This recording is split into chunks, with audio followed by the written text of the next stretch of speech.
പറഞ്ഞാലും കേക്കില്ല. പറഞ്ഞിട്ടില്ല ഫോണിൽ കളിക്കരുത് നിന്നോട്. ഞാൻ ഗെയിം കളിച്ചതല്ല. ഒന്നും കളിക്കണ്ട, ഇരുന്ന് പഠിക്കാൻ നോക്ക്.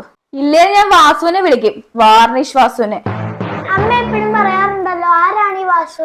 വലിയ ചട്ടമ്പിയ വാസു, പിള്ളേരെ കണ്ടാൽ ചാക്കി കെട്ടി കൊണ്ടുപോകും. ഓ ശരീരമാസകലം ഒരു പെരുവിരപ്പ്. വാർണിഷ് വാസു വരുന്നുണ്ട്, ചുറ്റിയാ പിടിയല്ല. അതെ, എന്തെങ്കിലും പറഞ്ഞ് വേഗം ഒഴിവാക്കാം, വലിയ മൈൻഡൊന്നും ചെയ്യണ്ട. അവന് താല്പര്യമില്ലാത്ത ടോപ്പിക്ക് സംസാരിച്ചാൽ മതി, വിട്ടുപോക്കോളും. എന്നാലേ നമുക്ക് ഉപദേശിക്കാം. ഉപദേശമാകുമ്പോ ആർക്കും ഇഷ്ടമല്ലല്ലോ. എന്തൊക്കെയുണ്ട്? മുതലാളിമാർ കുലങ്കക്ഷമായ ചർച്ചയിലാണല്ലോ. അതെ, ഞങ്ങളുടെ മദ്യവിരുദ്ധ സമിതിയുടെ ഒരു യൂണിറ്റ് തുടങ്ങുന്ന കാര്യം ചർച്ച ചെയ്യാനും. ഓ കാലത്ത് തന്നെ നമുക്കിട്ടാണല്ലോ. സീരിയസ് ആയിട്ട് പറഞ്ഞതാ, തമാശയല്ല. അത് നന്നായി. അല്ലെങ്കിൽ എനിക്ക് ഇത്ര ഓഞ്ഞ കോമഡിയൊന്നും ഇഷ്ടമല്ല. രണ്ടുപേരും കൂടെ ഐശ്വര്യമായിട്ട് 500 വീതം ഷെയർ ഇട്ടാൽ നമുക്ക് ഇതേ ഉഷാറാക്കേക്കാം. അല്ല, അപ്പൊ നിന്റെ ഷെയർ ഉണ്ടല്ലോ. പോയി സാധനം വാങ്ങുന്നത്, ഡിസ്പോസബിൾ ഗ്ലാസ്, ടച്ചിങ്സ് ഇടാനുള്ള കടലാസ്, വെള്ളം, സോഡ, ഇതെല്ലാം നിങ്ങളുടെ കാശിന് വാങ്ങുന്നത് കൂടാതെ സ്വസ്ഥമായിരുന്ന് മടപടാന്നടിക്കാൻ ആളൊടിച്ച സ്ഥലവും അറേഞ്ച് ചെയ്യുന്നതാണ് എന്റെ സംഭാവന. അടുത്ത മദ്യവിരുദ്ധ സമിതിയുടെ മീറ്റിംഗില് ഇവന്റെ കുടി നിർത്താനുള്ള നടപടി ഉടനെ ഉണ്ടാകണം. എങ്കിലേ ഈ നാട് നന്നാവൂ. കുടി മാത്രമല്ലല്ലോ, പ്രേരണ കുറ്റം കൂടി ഇവന്റെ പേരിൽ. പിന്നെ ചങ്കരന്റെങ്കിലാണല്ലോ. അപ്പൊ ഞാൻ ആരായി? വെറുതെ സമയം കളഞ്ഞു. ആ ബീറേന്റെ അവിടെ നോക്കി നിന്നാ മതിയായിരുന്നു. ആരെങ്കിലും പറഞ്ഞാൽ.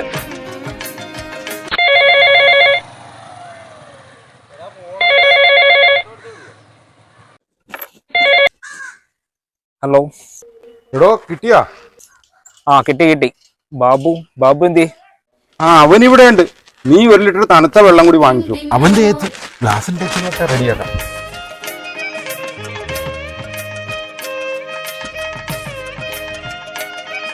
അവനൊരു കോളുണ്ട്. കോളോ? ആ വീട്ടിലൊരു അങ്കിളുണ്ട്. അറിയാം, പട്ടാളം പാസിയല്ലേ? അതെ, ആ അങ്കിളിനൊരു കമ്പനി വേണം. എന്തിന്? ഓ, ഒന്നറിയാത്ത പോലെ, വാർണിഷ് അടിക്കാനാ. ഈശ്വര, ഈ പട്ടാളം പാസ് രൂപത്തിലോ? എവിടെ പോയി? മോളിതെവിടെ പോയി? അവളെവിടെ പോവാനാ? ഇവിടെ എവിടെയെങ്കിലും കാണും. ഇനി ഗേറ്റിന്റെ അടുത്തേക്ക് എങ്ങാനും. മോളൊരു മാലാഖയാണ്. ഇഷ്ടപ്പെട്ടാൽ അങ്കിൾ പോക്കറ്റ് മണിയും തരും.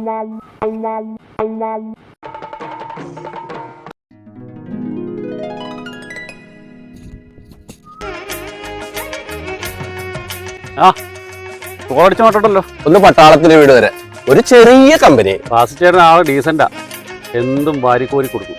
അറിയാം, നല്ല തങ്കപ്പെട്ട ആളാ. പക്ഷേ എന്ത് പക്ഷേ? പട്ടാളം ആളൊരു കരോക്കെ ഗായനാ. പഴയ ഹിന്ദിപ്പാട്ട് മുഴുവൻ ഇരുന്ന് കേൾക്കേണ്ടി വരും. ഒരു പൈൻ്റ് അടിച്ചാലും അങ്ങയുടെ ഒരു പാട്ട് കേട്ടാൽ അത് ഇറങ്ങിപ്പോകും. പാടിക്കാതിരുന്നാ പോരെ, അതിനൊക്കെ വഴിയുണ്ട്. എന്നാ രക്ഷയുണ്ട്, മരിക്കാതെ മടങ്ങി വരാൻ ഭാഗ്യം ഉണ്ടാവട്ടെ. സത്യം പറഞ്ഞ വാർണിഷ് അടിക്കാൻ പറ്റിയ ഒരാളെ ഞാൻ നോക്കിയിരിക്കുന്നു. അതാണല്ലോ ഞാൻ വന്നത്. മുതലാളി ഒരു വിശാല ഹൃദയനാണെന്ന് ഞാൻ കേട്ടിട്ടുണ്ട്. അത് മാത്രമല്ല, ഞാനൊരു മികച്ച കരോക്കെ ഗായകൻ കൂടിയാണ്. ഞാൻ ഹരിമുരളീരവം പാടും.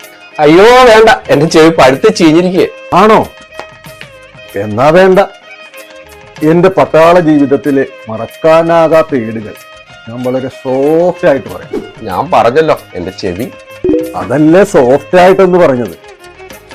ഞാൻ ഉമ്പായുടെ ഒരു ഗസല് പാടാം. സംഗീത സാന്ദ്രമായ അന്തരീക്ഷത്തിൽ എന്തെങ്കിലും ചെയ്യുന്നത് തന്നെ ഭാഗ്യം. ഞങ്ങൾ കുടുംബ ഭക്തിഗാനമൊക്കെ പാടാറുണ്ട്.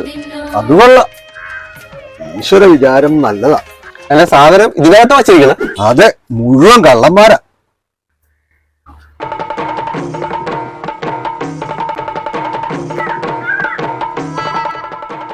ശരിക്കും വാർണിഷല്ലേ? അതെ, ഇത് ഒറിജിനലാ. ഈ അലമാരി കുട്ടപ്പനാക്കണം. 2 വട്ടടിച്ചു. ഞാനൊരു കസേര എടുക്കട്ടെ. പണ്ട് ബർമാക്കാട്ടിൽ വെച്ച് മാവോയിസ്റ്റ് ഭീകരന്മാരെ ഞാൻ കണ്ടം വഴി ഓടിച്ച കഥ പറഞ്ഞു തരാം.